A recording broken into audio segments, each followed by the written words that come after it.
RS brothers లో ఆషాఢం KG sale మళ్ళీ మొదలైంది. మరెన్నో క్రేజీ ఆఫర్స్ లు ఖైదీ చేయండి ఆర్ఎస్ బ్రదర్స్. హాయ్ హలో నమస్తే, welcome back to our channel. నేను మీ వైషు. ఇప్పుడు నాతో పాటు ఒక క్యూట్ కపుల్ ఉన్నారు. వాళ్ళ గురించి చెప్పాలంటే మనం యూట్యూబ్లో కానీ ఇన్స్టాగ్రామ్లో కానీ లేదంటే టీవీ ఛానల్స్లో కానీ ఈ మధ్య కాలంలో డార్క్ హ్యూమర్ ఎక్కువైపోయిందనమాట. అంటే కుళ్ళు జోకులు అంటే సెన్సిబుల్ ఆలోచన లేకుండా కొంచెం చెత్త చెత్త జోక్స్ వేసి నవ్విచ్చేద్దాము అనే ప్రయత్నంలో చాలామంది ఉన్నారు. అవేమీ లేకుండా ఫ్యామిలీ మొత్తం కూడా ప్రాపర్గా కూర్చొని కొంచెం సేపు, అంటే మన అందరి జీవితాల్లో కొన్ని కష్టాలు ఉంటాయి, ప్రతిరోజు ఏదో ఒక దాంతో బాధపడుతూ ఉంటాం. వాళ్ళిద్దరు వచ్చేసి మన జీవితంలో ఏదో తీసుకురాలేరు, కానీ మనల్ని అయితే ఒక 10 నిమిషాలు 15 నిమిషాలు నవ్వించగలరు.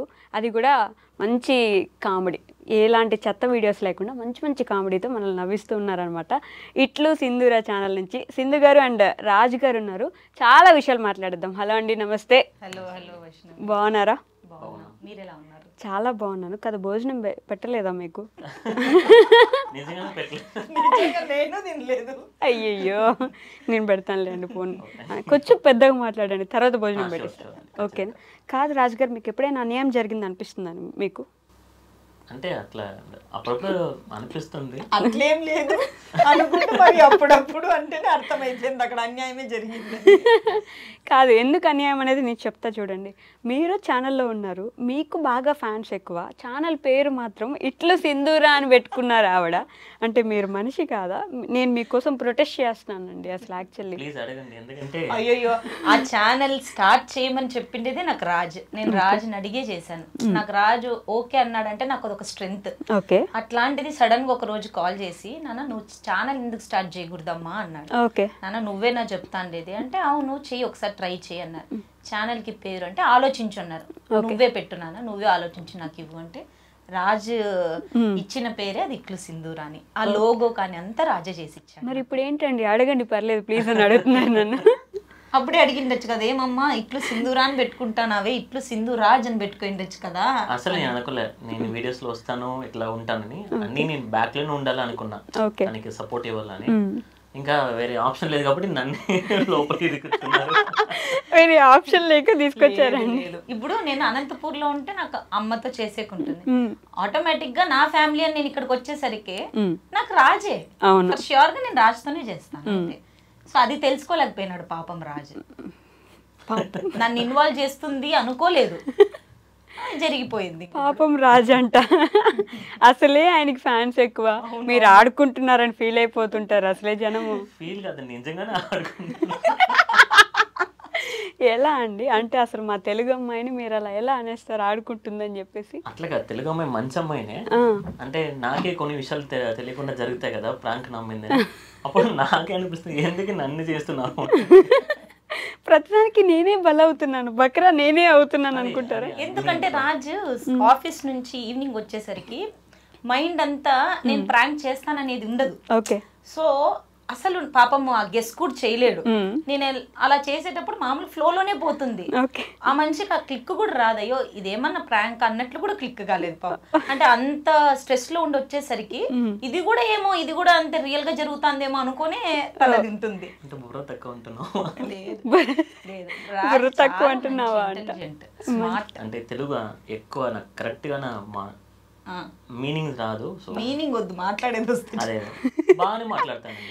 మీరు బాగానే మాట్లాడతారండి, కానీ పాపం మొన్న కూడా ఒక వీడియోలో కామెంట్స్ అన్ని తనకి నచ్చినట్టు చదివేసి మిమ్మల్ని తిట్టారని చెప్పి ఒకరోజు మామూలుగా అడిగినా, ఇన్స్టాలో ఆప్షన్ ఉందేసిందో ప్రతి దానికి నేను చాట్ జీపీలో స్క్రీన్ షాట్ తీసుకుని పెట్టే కదా, ఏమన్నా ఏం చేస్తారు కమెంట్ అంటే ఫుల్.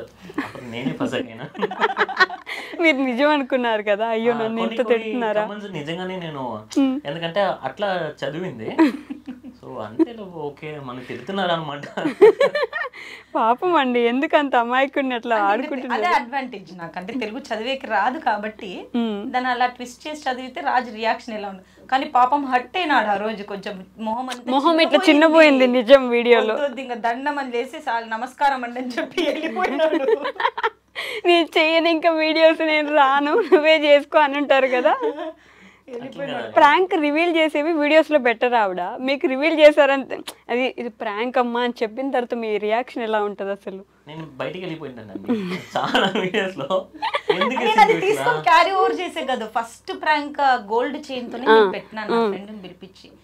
మనిషి డోర్ తీసేసుకొని వెళ్ళిపోయినాడు. నేను ఆ కెమెరా పట్టుకొని పోతే ఎంత అంటే అది గోల్డ్ అది కదా, మళ్ళీ సీరియస్ అవుతాడేమో అని చెప్పి నాంతా నేను వెళ్ళిపోతున్నాను నానా అని చెప్పి వినడం లేదు.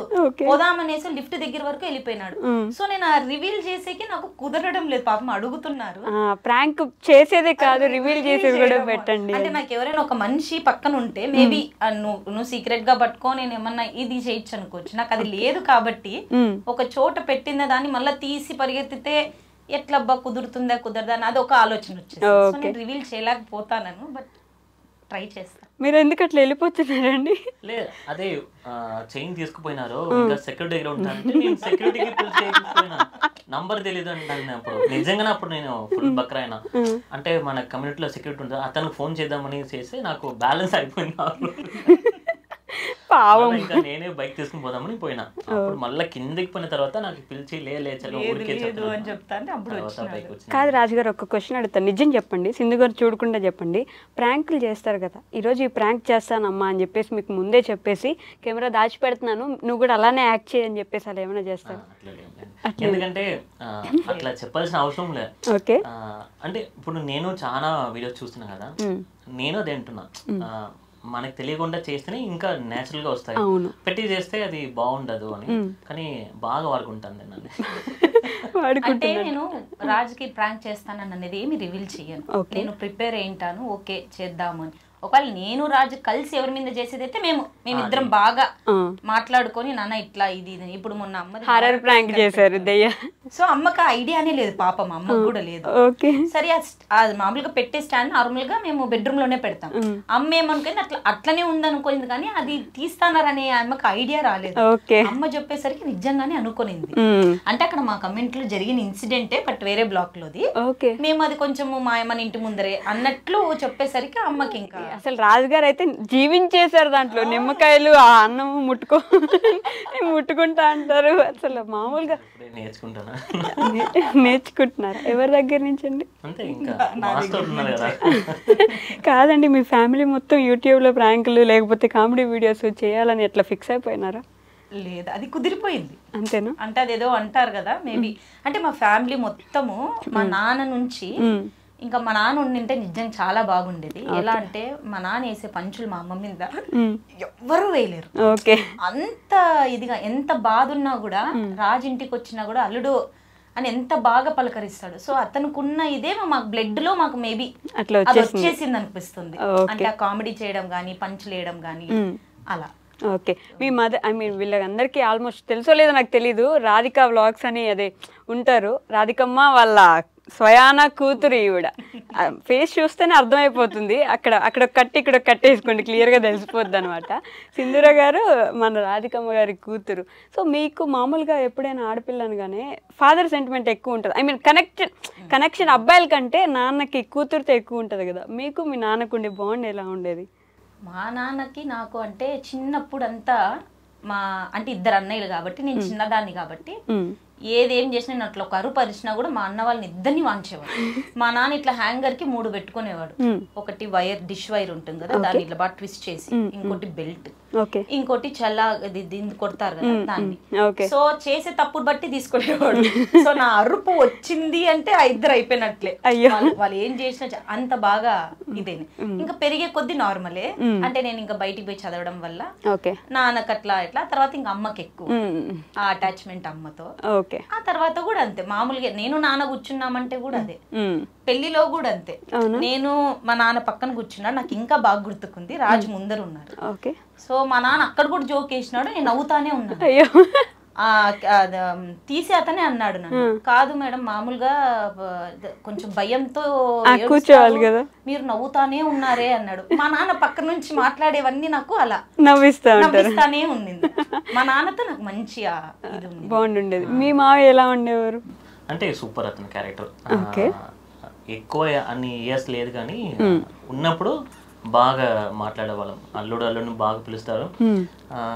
వీళ్ళకి తెలియకుండా కూడా మేము చాలా సారి బయటికి పోయి ఫుడ్ తినడము, ఇట్లా అతనికి నచ్చని తీసుకోవడము అట్లా ఉండేది. అప్పుడే మంచి ఇంకా చెప్పాలంటే అతనికి కార్డ్స్ ఆడాలంటే చాలా ఇష్టం నాతో. ఇంట్లో కూర్చొని అందరూ కలిసి సో ఒక మంచి బాండింగ్ ఉంది మావయ్యతో. అల్లుడు అల్లుడు అని పిలుస్తారా?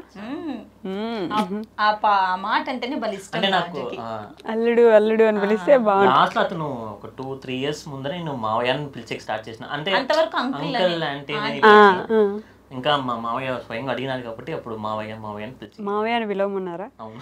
మనకి ఒక డైలాగ్ ఉంటుంది గుర్తొచ్చిందా? చెప్పాలా ఒకసారి? అంటే ఒకసారి మావయ్య అనమ్మా అని చెప్పేసి తెలుగులో ఫేమస్ డైలాగ్ అనమాట. అవును, తెలీదా? మా బాలయ్య బాబుది చాలా ఫేమస్ డైలాగ్ అది. ఒక చిన్న పిల్ల వస్తే ఒకసారి మావయ్య అనమ్మా అంటారు, అట్లా మిమ్మల్ని కూడా ఒకసారి మావయ్య అనల్లుడు అని అడిగితే అట్లా అలవాటు చేసుకున్నారు. కాదండి, మీరేమో మా తెలుగింటి ఆడపడుచు, ఈయనేమో మా పొరుగింటి అల్లుడు. ఎలా పరిచయం అయింది అసలు మీరిద్దరికి? కాలేజ్లోనే మాకు పరిచయము. కాలేజ్లోనే పరిచయం. మీరే కదిలిచ్చారు కదండి? అంటే లేదు, ఏమి అక్కడ ఏమడిగినారు క్వశ్చన్? ఏంది? మీరే కదా స్టార్ట్ చేసినారు అని. లేదు, స్టార్టింగ్ వచ్చి తనే. నేనా? వచ్చి ఎక్కడ ఉంది క్లాస్ రూమ్ అడిగినా. క్లాస్ రూమ్ కాదండి, అక్కడ మాకు ఆడిటోరియం తెలీదు.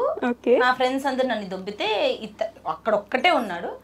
ఆడిటోరియం ఎక్కడా అని అడిగినా, అంతే, ఇంకేం అడగలేదు. జీవితం మొత్తం అంతే. అలా ఎలా అండి? ఆడిటోరియం ఎక్కడ అంటే ఆడిటోరియం మాత్రమే చూపించాలి, మీ ఇంటికి దారి చూపించకూడదు. అత్తారింటికి దారి అవసరం లేదు, ఆడిటోరియంకి దారి చాలు. అలా ఏ క్లాస్ అప్పుడు? బీటెక్? నేను ఇంజనీరింగ్ లో ఉంటే తను బీబీఏ చదివి. Same university. Same so university. మాకు అక్కడ కల్చరల్ ఈవెంట్స్ జరిగేది. సో అట్లా పరిచయం. అంటే నేను మా ఇంజనీరింగ్ నుంచి ఒక డాన్స్ గ్రూప్ లాగా, వాళ్ళ సైడ్ నుంచి అలా వచ్చినప్పుడు తెలుసు. అంటే వాళ్ళ గ్రూప్ లో తిను బాగా చేసేవాడు. ఓకే. సో అట్లా ఒక గుర్తింపు ఉండేది రాజుకి అక్కడ. అవునా? డాన్స్ చాలా బాగా చేస్తాడు. అవును, మంచి డాన్సర్ కదా. ఈ లుంగి కట్టుకొని మొన్న ఒక డాన్స్ చేశారు. మమ్ముటి సాంగ్ రాదు నాకు, అది మన భాష కాదు కదా, అందుకే రాదు. కానీ అదంతా తనే. నేను మిత్తు చేయాలని ఓకే మేము చేసేసాము. అక్కడికి అడిగినాను ఎన్నిసార్లు, రానా ఇది ఒక్క సాంగ్ కన్నా రామ్మా, చేసి చాలా రోజులు ఏంది అని. వద్దొద్దు నువ్వు మిత్తు చేయండి అన్న. నేను మిత్తు చేసేసాము. ఇంకా ఓకే అన్నప్పుడు వచ్చినాడు సడన్ గా, సరే నేను చేస్తాను అని చెప్పి. అంటే నా కూతురు చూసి నాకు ఆశ పుట్టింది. అసలు ఈయనకు వాళ్ళ కూతురు అంటే బాగా ఇష్టం. మాటికి ఒకసారి ముద్దు పెడుతుంటారు చూసిన. ఆ పిల్ల ఏదైనా క్యూట్ గా మాట్లాడగానే చాలా ఒక ముద్దు పెట్టేస్తారు వెళ్ళి నుదుటి మీద కదా. బాగా ఇష్టం కదా మీకు? అంటే నా ముగ్గురు చాలా ఇంపార్టెంట్ మా లైఫ్ లో. మా అమ్మ, నా వైఫ్, నా సింధు, నా పాప. నా అమ్మ, నా సింధు, నా పాప. మీ సింధు నీళ్ళండి. వీళ్ళు ఉంటారంటే నాకు చాలా హ్యాపీ అండి. ఉంటారంటేనా? అది పాపం ఉన్నందుకు నేను చాలా హ్యాపీ. ఉంటారు నాకు చాలా హ్యాపీ. సో తెలుగు రానాలు తెలుగు మాట్లాడితే అసలు భలే క్యూట్ గా ఉంటుంది. నేర్చుకున్నాను, తన కోసమే నేర్చుకున్నాను నేను. ఈ క్వశ్చన్కి వచ్చే, మీకు అప్పుడు ఆడిటోరియం గురించి అడిగినప్పటికి మీకు తెలుగు వచ్చా? అప్పుడంతా మేడం గారు ఇంగ్లీష్, ఎక్స్క్యూజ్ మీ ఆడిటోరియం అంటే మన మంచి ఒక ఫ్యాన్ ఇక్కడ. లేదు, అక్కడ నేను తమిళనాడులో జరిపించి, నాకు తమిళ్ రాదు. ఓకే. సో నాకు తమిళ్ ఇంకా అప్పుడప్పుడు హాస్టల్లో నా ఫ్రెండ్స్ నేర్పించేవారు. ఓకే. తెలుసు ఇంకా ఆ ఏజ్ లో ఉన్నప్పుడు ఎలాంటి మాటలు నేర్పిస్తారు. అవును. సో రండి అనేది పోయి రారా అట్లా అట్లా నేర్పిస్తారు. సో నాకు అట్లా పోయి వీళ్ళు అడిగినప్పుడు ఇట్లా పోయి అడుగు అన్నారు. అది బట్టి కొట్టుకొని ఎప్పుడు పోయి అడిగేదని చెప్పి ఇంగ్లీష్ లో అడిగినారు. ఎలా అడిగారు ఒకసారి చెప్పు. Excuse me, excuse me, where is the way to auditorium? ఎవరా అంటే నాకు తెలియదు, అప్పుడు తెలుగు పిల్లని తెలియదు. ఓకే. అంటే మా కాలేజీలో వచ్చి తమిళనాడులో వచ్చి ఇంగ్లీష్ లో మాట్లాడతాను అంటే దారి చూపించిన. ఇంకా లైఫ్ అప్పుడు మీరు ఇంగ్లీష్ లోనే చెప్పారా? అప్పుడు ఇంగ్లీష్ లోనే ఆన్సర్ ఇచ్చారా మీరు? భాషలను ఎట్లా బాడీ లాంగ్వేజ్ లోనే చూపించినాడు. అబ్బో, మాట్లాడలేదు. అప్పుడు మాట్లాడలేదు కానీ లైఫ్ లోకి తెచ్చేసుకున్నారు. ఎలా తర్వాత ఐ మీన్ ఏం జరిగింది తర్వాత? ఒక వర్షం కురిసిన రాత్రి ఇట్లాంటి స్టోరీ ఏమైనా ఉందా?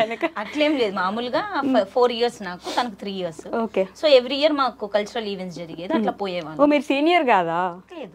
Same batch. ఓకే. సో వీళ్ళది బ్లాక్ వేరే, మాది బ్లాక్. అంటే అప్పుడు మా కాలేజ్ లో ఉన్నప్పుడు పెద్ద అసలు మాట్లాడుకునే వాళ్ళమే కాదు. ఓకే.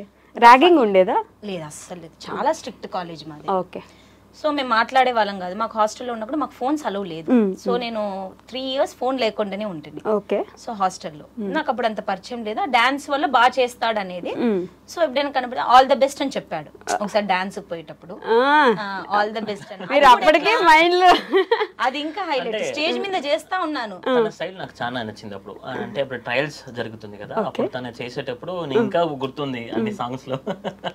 సో తను చేసేటప్పుడు నాకు బాగా నచ్చింది.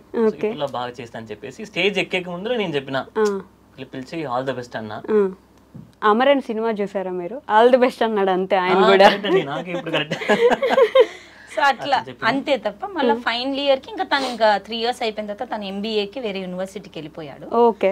సో ఆ తర్వాత నాకు ఫైనల్ ఇయర్ ప్రాజెక్ట్ ఉండడం వల్ల ఇంకా డే ఆఫ్టర్ బిఫోర్ అంటే ఆ రోజు సాటర్డే నాకు బాగా గుర్తుంది, నెక్స్ట్ సండే హాలిడే. మా ప్రాజెక్ట్ వర్క్ కాలేదు.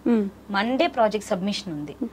సో ప్రాజెక్ట్స్ వర్క్ అవ్వకపోయేసరికి నాకు తెలియదు ఏం చేయాలో, ఎవరిని అడగాలో. సో అప్పుడు మేము ఉండేది వచ్చి కాలేజ్ అంతా ఒక చిన్న విలేజ్ దగ్గర అట్లా ఉండేది. సో వేలూరే ఇంకా పోవాల్సిండేది. అంటే అక్కడికి పోతేనే మాకు పని జరుగుతుంది. అక్కడ ఉండే వాళ్ళ మనుషులు కూడా మాకు తెలియదు. సో నేను నా ఫ్రెండ్ని అడిగినా, నీకు ఎవరైనా వేలూరులో ఎవరైనా అబ్బాయిలు తెలుసుంటే చెప్పు, ఇట్లా మాకు ప్రాజెక్ట్ పని. సో తను ఇచ్చింది నంబర్. అయ్యా. సో అలా కాల్ చేసి తన హెల్ప్ తీసుకున్నాను. తన వల్లనే మాకు మళ్ళీ ప్రాజెక్ట్ రన్ అయింది. ఆ రోజు సండే షాప్ క్లోజ్ అయినా కూడా వాళ్ళ ఫ్రెండ్ని పిలిపించి ఓపెన్ చేపించి మళ్ళీ మా దీన్నంతా రిపేర్ చేసి అంతా ఇది చేశారు. సో అట్లా అక్కడ నుంచి ఇంకా మాకు కంటిన్యూట్ గా ఫ్రెండ్షిప్ స్టార్ట్ అయ్యింది.